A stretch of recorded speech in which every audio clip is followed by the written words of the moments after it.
Hello friends, आज हम discuss करेंगे एप्लीकेशंस ऑफ हेस लॉ के बारे में। इसमें पहला पॉइंट हो जाएगा calculation of enthalpies of reaction. देखिए, कई सारी रिएक्शंस ऐसी होती हैं जिनके लिए एंथैल्पी ऑफ रिएक्शन को एक्सपेरिमेंटली डिटरमाइन करना पॉसिबल नहीं होता है, तो उस केस में हम हेस लॉ का यूज कर सकते हैं। अब इसको एग्जाम्पल से समझते हैं।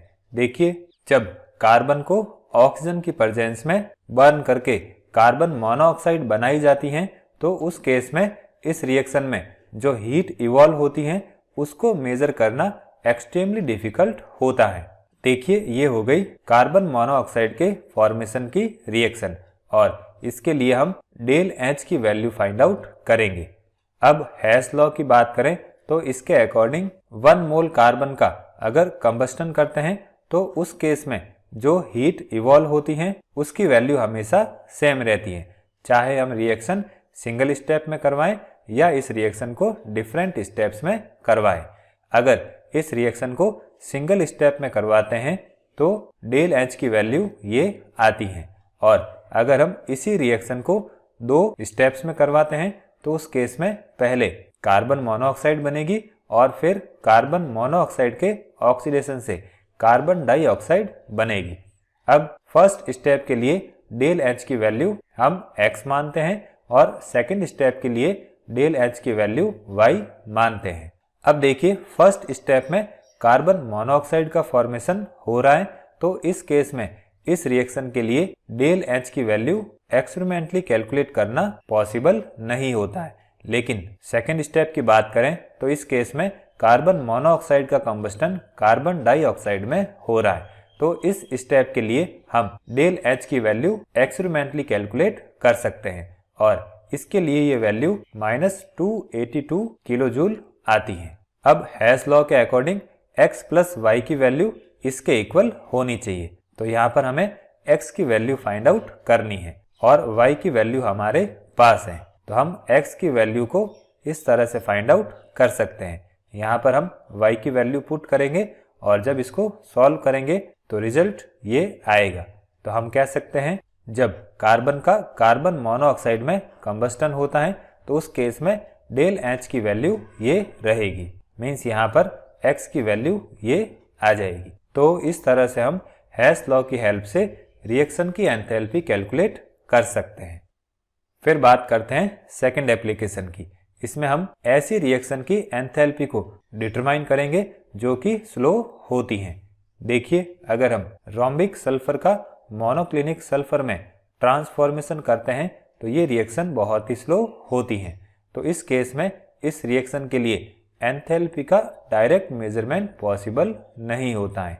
लेकिन अगर हम रोम्बिक सल्फर का कंबस्टन करते हैं और मोनोक्लिनिक सल्फर का कंबस्टन करते हैं तो इस केस में दोनों रिएक्शन के लिए हमारे पास डेल एच की वैल्यूज हैं, तो हम इन दोनों रिएक्शंस के बेसिस पर उस रिएक्शन के लिए एंथैल्पी की वैल्यू फाइंड आउट कर सकते हैं जिसमें रोम्बिक सल्फर का मोनोक्लिनिक सल्फर में ट्रांसफॉर्मेशन होता है।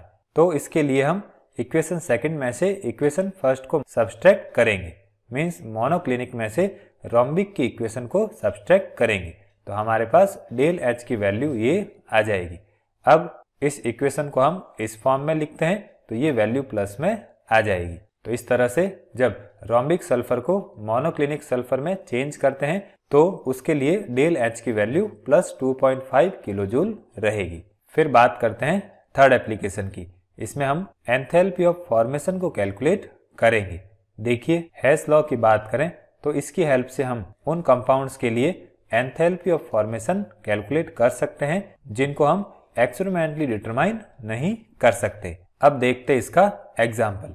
देखिए, अगर हम बेंजीन को इसके एलिमेंट से बनाते हैं तो उस केस में इस रिएक्शन के लिए जो एंथैल्पी ऑफ फॉर्मेशन है उसको हम एक्सपेरिमेंटली डिटरमाइन नहीं कर सकते। लेकिन अगर हम बेंजीन के लिए एंथैल्पी ऑफ कंबस्टन और वाटर और कार्बन डाइऑक्साइड के लिए एंथैल्पी ऑफ फॉर्मेशन की वैल्यूज की बात करें तो इसकी हेल्प से हम बेंजीन के लिए एंथैल्पी ऑफ फॉर्मेशन को कैलकुलेट कर सकते हैं।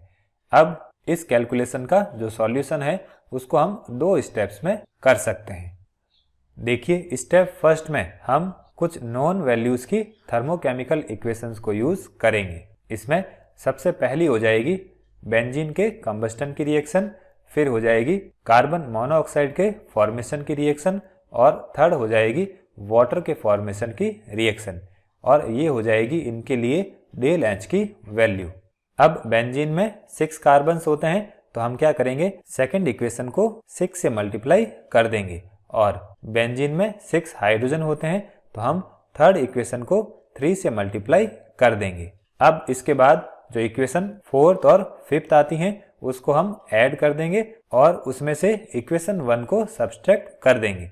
तो ये आ जाएगी हमारे पास फाइनल इक्वेशन, जिसमें बेंजीन का फॉर्मेशन उसके एलिमेंट्स कार्बन और हाइड्रोजन से हो रहा है, और ये हो जाएगी इस रिएक्शन के लिए डेल एच की वैल्यू। ये हो जाएगी यहाँ पर जो कैलकुलेशन की गई है। तो इस तरह से बेंजीन के लिए जो एंथैल्पी ऑफ फॉर्मेशन की वैल्यू है वो +49.0 किलो जूल हो जाएगी।